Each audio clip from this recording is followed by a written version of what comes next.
Assalamualaikum warahmatullahi wabarakatuh. Perkenalkan, nama saya Rida Rashida dari kelas B dengan nomor pokok mahasiswa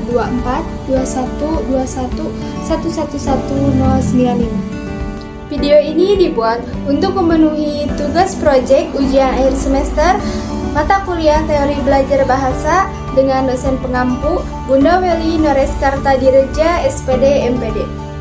Di sini saya akan sedikit membahas tentang teori fungsionalisme.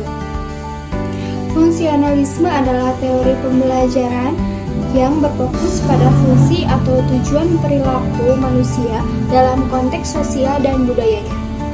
Dalam pendekatan ini, pembelajaran dipandang sebagai suatu proses yang membantu individu beradaptasi dengan lingkungan sosialnya. Teori ini berasal dari sosiologi fungsionalis dan memandang masyarakat sebagai suatu sistem yang terdiri dari bagian-bagian berbeda yang berinteraksi untuk mencapai keseimbangan dan stabilitas. Selanjutnya ada tokoh-tokoh yang mencetuskan teori fungsionalisme. Yang pertama ada Emil Durkheim 1858 sampai 1917. Yang kedua ada Talcott Parsons 1902 sampai 1979. Yang ketiga ada Robert Camerton 1910 sampai 2003. Yang pertama Emil Durkheim. Emil Durkheim adalah salah satu tokoh yang paling berpengaruh dalam perkembangan teori fungsionalisme, khususnya mengenai peran pendidikan dalam menjaga stabilitas sosial. Durkheim menganggap pendidikan sebagai salah satu cara terpenting untuk menambahkan nilai dan norma sosial yang diperlukan untuk menjaga ketertiban dalam masyarakat. Penelitian yang digunakan Emil Durkheim dalam teori fungsionalisme yaitu dalam bukunya Education and Sociology. Durkheim mengkaji peran pendidikan dalam menjaga stabilitas sosial.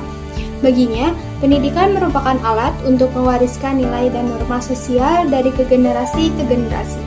Yang kedua yaitu Talcott Parsons. Talcott Parsons adalah seorang sosiolog yang mengembangkan teori fungsionalisme dan menghubungkannya langsung dengan proses belajar mengajar. Parsons menekankan peran pendidikan dalam mempersiapkan individu untuk berfungsi dalam masyarakat yang lebih luas. Penelitian yang dilakukan oleh Talcott Parsons dalam teori fungsionalisme yaitu Parsons mendalami peran institusi sosial dalam menjaga stabilitas sosial, khususnya dalam konteks keluarga, pendidikan, agama, dan ekonomi.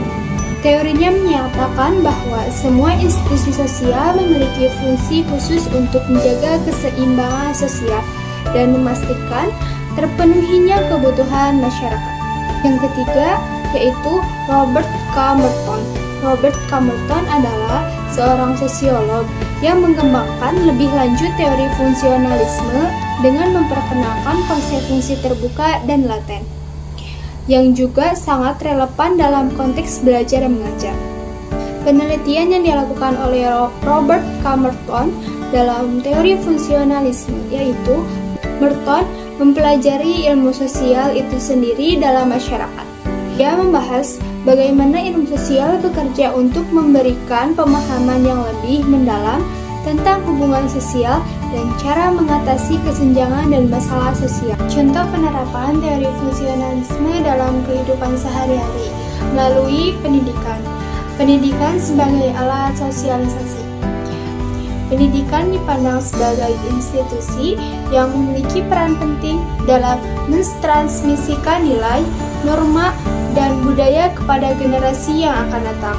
Contohnya, sekolah berperan dalam mengajarkan disiplin, tanggung jawab, dan kerjasama, yang semuanya sangat penting untuk mempertahankan keteraturan di dalam masyarakat.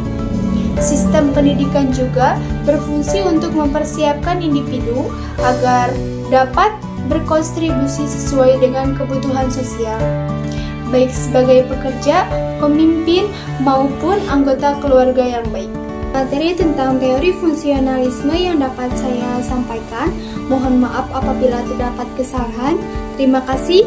Wassalamualaikum warahmatullahi wabarakatuh.